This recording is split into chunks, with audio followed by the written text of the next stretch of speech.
It started with a receipt on the counter, the kind that seemed innocent enough until I noticed the total.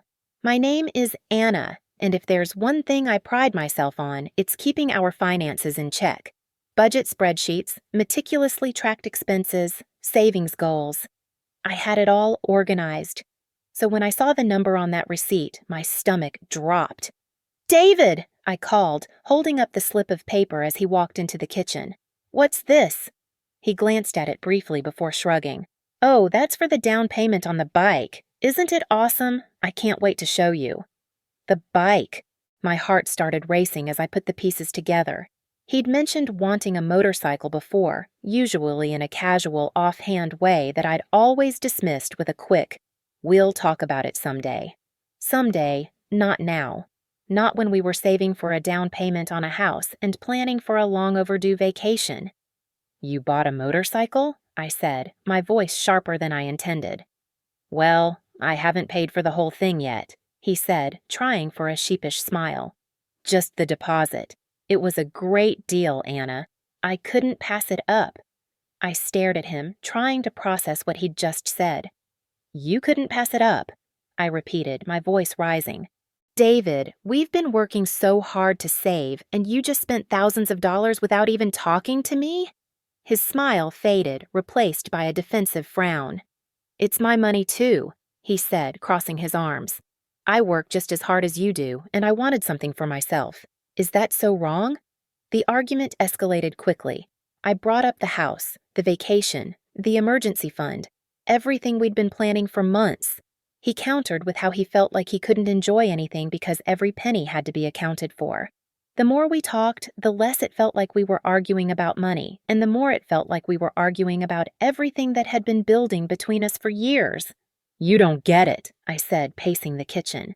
"I'm trying to build a future for us, something stable, something we can rely on. But you go and spend thousands on a whim, like it's no big deal." "It's not a whim," he shot back. "Do you know how long I've wanted a bike? How many times I've told you? But it's always later. Or maybe someday." "Well, Anna, I'm tired of waiting for someday." His words stung, but I couldn't stop myself. "Maybe because someday is when we can actually afford it. You're acting like a teenager, not someone who's supposed to be my partner."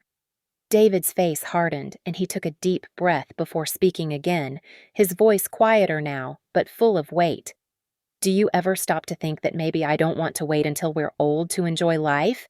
That maybe I'm scared we'll spend so much time planning for the future that we'll miss everything now?" I froze.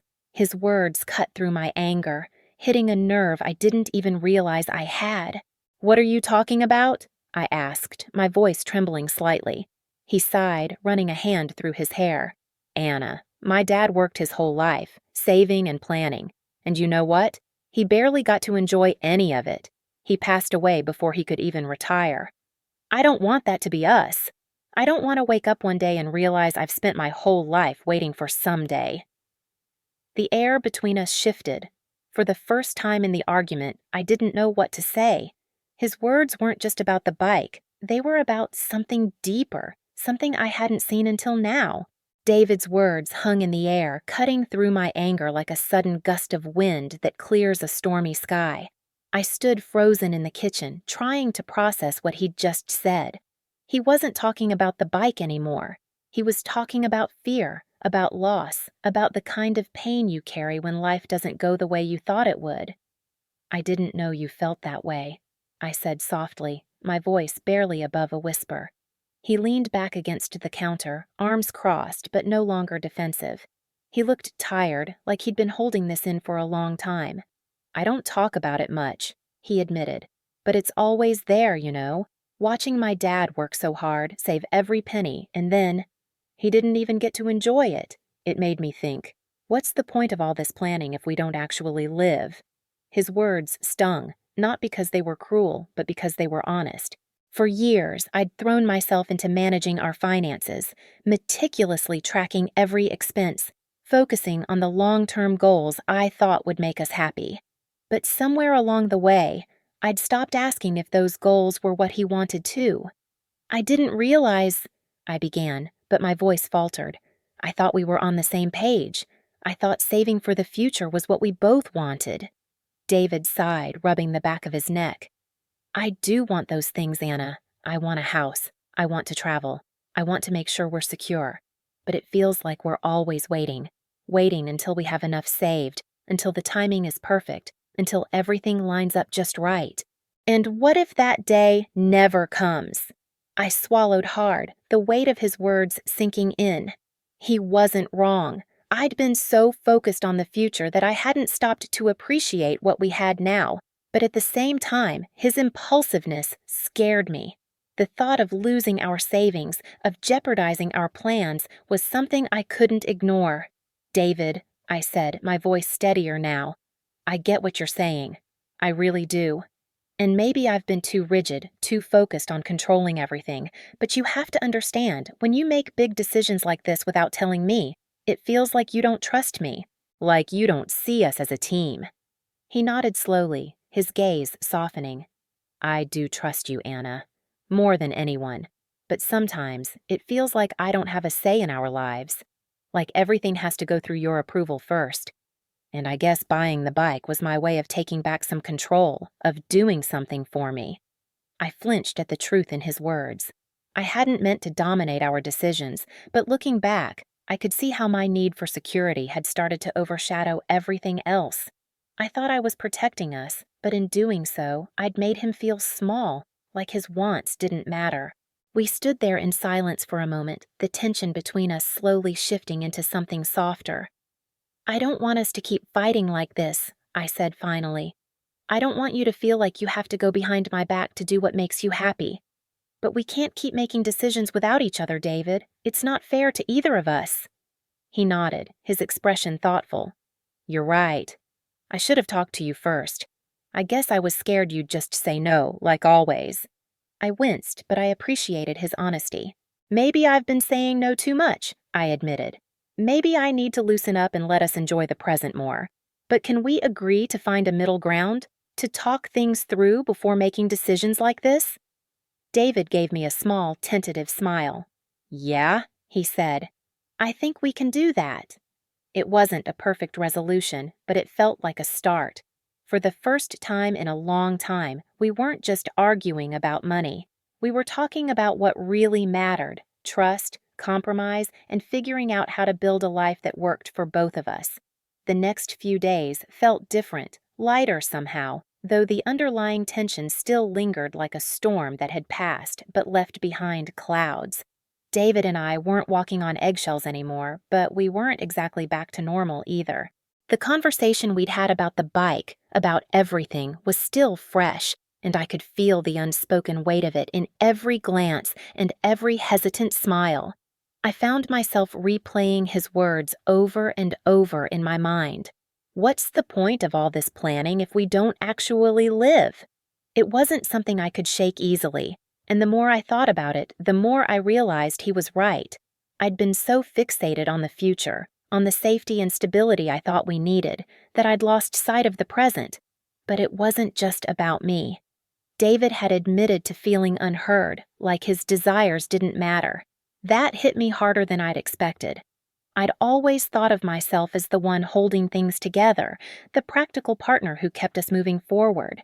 I hadn't seen how my control might feel suffocating to him, or how it might make him feel like he was just a passenger in our life together. One evening, as I sat at the dining table staring at our budget spreadsheet, I heard David come home. He dropped his keys on the counter and paused, glancing over at me. "Still at it?" he asked, his tone light but cautious. "Yeah," I said, shutting the laptop with a sigh. "Just trying to figure out how we can fit the bike payments into the budget without completely derailing everything." David frowned, setting down the bag of groceries he'd brought in.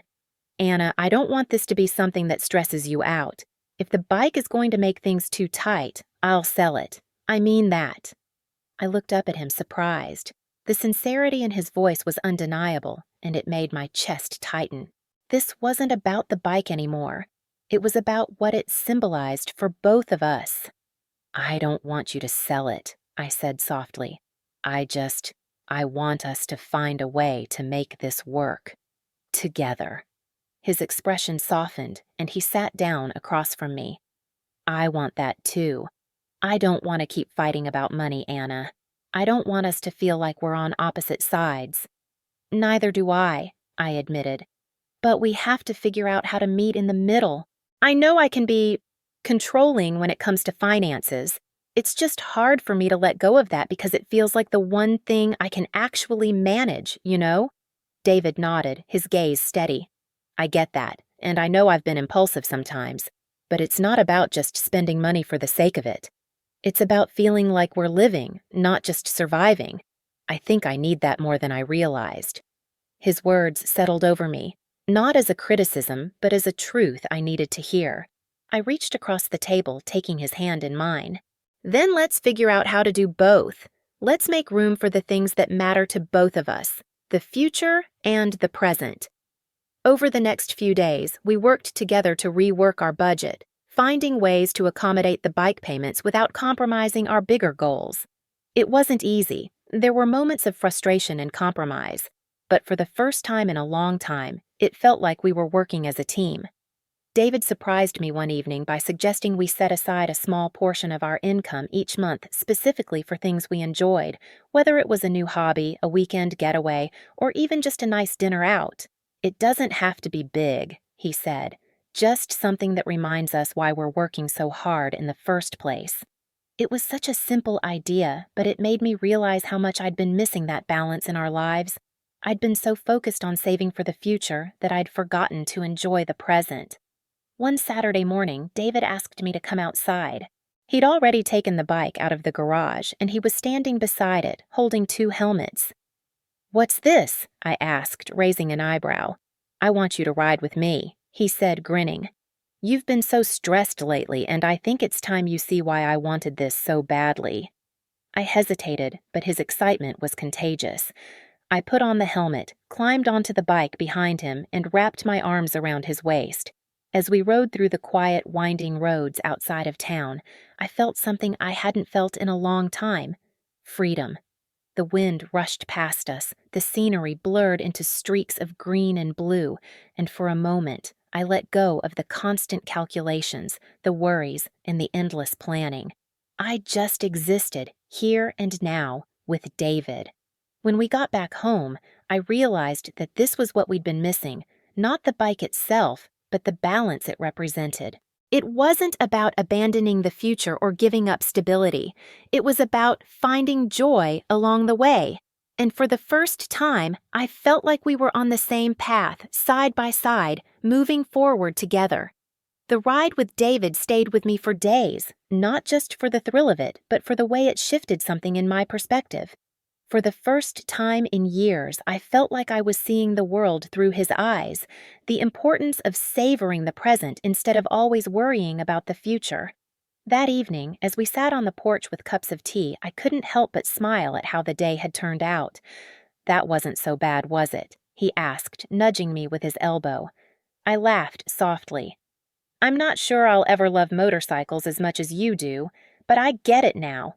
It's not just about the bike. It's about feeling free, like you're part of something bigger than all the worries and plans." "Exactly," he said, his face lighting up. "That's what I've been trying to say. Life can't just be about spreadsheets and savings accounts, Anna. Sometimes you have to let go and just live." I nodded, his words resonating in a way they hadn't before. "You're right," I admitted, "but it's not easy for me. I grew up watching my parents struggle with money, always on the edge of losing everything. I promised myself I'd never live like that. I think I got so caught up in that fear that I forgot how to enjoy what we have now." David's expression softened and he reached for my hand. "I get it. I didn't grow up with much either, but it taught me something different. My dad always said, 'You can't take it with you.' I guess I've held on to that a little too tightly." We sat in silence for a moment, the weight of our shared histories settling between us. It wasn't that either of us was wrong. It was that we'd been seeing the world through different lenses, shaped by experiences that made us cling to opposing ideals. The following weeks became an exercise in finding balance. David and I started having weekly money talks, but instead of me dictating the budget, we approached it together. He'd suggest small indulgences, like setting aside a fun fund for spontaneous date nights, while I made sure we stayed on track with our bigger goals. It wasn't always smooth sailing. There were moments when we clashed, when my need for control bumped up against his desire for freedom. But for the first time, it felt like we were working together, not against each other. One evening, as we sat in the living room, David surprised me with an idea. What if we made a list of the things we want to do now instead of waiting until someday? I raised an eyebrow. Like a bucket list? Yeah, he said, grinning. It doesn't have to be anything crazy, just things that remind us why we're working so hard. Small adventures, experiences we can share. I hesitated at first, the practical side of me bristling at the idea of prioritizing fun over responsibility. But as I looked at him, the excitement in his eyes, I realized how much it mattered to him. Okay, I said, let's do it. We spent the next hour scribbling ideas on a piece of paper. Everything from taking a cooking class together to visiting a nearby national park. Some were small, others ambitious, but every item felt like a step toward bridging the gap between us. One Saturday, we decided to cross off the first item, a sunrise hike at a nearby trail. We woke up before dawn, packed a thermos of coffee, and drove to the trailhead. As we reached the summit and watched the sun break over the horizon, painting the sky in hues of orange and pink, I felt something shift in me. This, I said, leaning into David's shoulder, is what I've been missing. He wrapped an arm around me, his voice soft. Me too. It wasn't just the hike or the sunrise, it was the act of being present, of creating moments that weren't tied to a plan or a goal. It reminded me why we'd fallen in love in the first place, and how easy it was to lose sight of that when life got overwhelming. Back at home, I noticed David checking our joint account. Instead of feeling anxious, I sat beside him and asked, "What are you looking at?" "Just making sure we're good," he said, smiling. "We are, by the way." It was such a small moment, but it felt monumental. We weren't just balancing a budget, we were balancing each other. The house, the savings, the plans. They were still important, but they didn't feel like the only things holding us together anymore. For the first time, I felt like we'd turned a corner. We weren't just surviving as a couple. We were learning how to live together in a way that made room for both of us. And that made all the difference. The weeks following our decision to find balance brought a quiet sense of renewal to our relationship. It wasn't perfect, and there were still moments when my old habits of control clashed with David's instinct for spontaneity. But for the first time in years, it felt like we were meeting each other halfway. The turning point came one Saturday morning. David and I were sitting at the kitchen table, sipping coffee as sunlight streamed through the windows. The air between us felt lighter, the weight of past arguments replaced with something softer, something hopeful. "I've been thinking about the bike," David said suddenly, setting his mug down. I tensed slightly, unsure of where the conversation was headed. "What about it?" "I want you to feel like it was a good decision," he said, his tone gentle but firm. "So, I was thinking, maybe we can plan a trip together. Just us and the bike. A weekend getaway. It doesn't have to be far or expensive, but something fun, something we can share." His words caught me off guard. For so long, the bike had been a symbol of conflict, a reminder of the ways we'd misunderstood each other. But now, David was offering it as a way to bring us closer. "That actually sounds nice," I said, a small smile tugging at my lips. "I'd like that." The idea of riding together, of leaving behind the stress and routine of everyday life, felt like a breath of fresh air. It wasn't about the bike anymore. It was about us. That weekend, we set out early Saturday morning, the crisp air biting at our cheeks as we rode down winding roads. I held on to David tightly, not just for balance, but because, for the first time in a long time, I felt connected to him in a way I hadn't before. We stopped at a small diner along the way, laughing over pancakes and sharing stories about nothing in particular. It wasn't grand or extravagant, but it felt like the kind of moment we'd been missing, simple, unburdened by expectations or plans. When we got home that evening, I felt a warmth I hadn't experienced in months. David looked over at me as we unpacked, his expression soft. "Thank you," he said. "For what?" I asked, genuinely curious. "For trusting me," he said simply. His words stayed with me long after the weekend was over.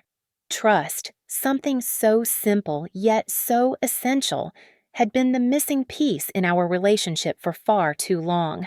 From that point on, we both made small but meaningful changes. I let go of my need to control every detail, and David made an effort to include me in his decisions, even the impulsive ones. We started carving out time for things that brought us joy, not just things that were practical or responsible. One evening, as we sat on the couch together, David took my hand in his and said, "You know, I think we're finally figuring this out." I smiled, leaning my head against his shoulder. "Yeah, I think we are." It wasn't a dramatic transformation, but it didn't need to be. We were learning to find balance, to respect each other's needs and perspectives, and to build a life that made room for both stability and spontaneity. And for the first time in a long time, I felt like we were truly on the same path, together,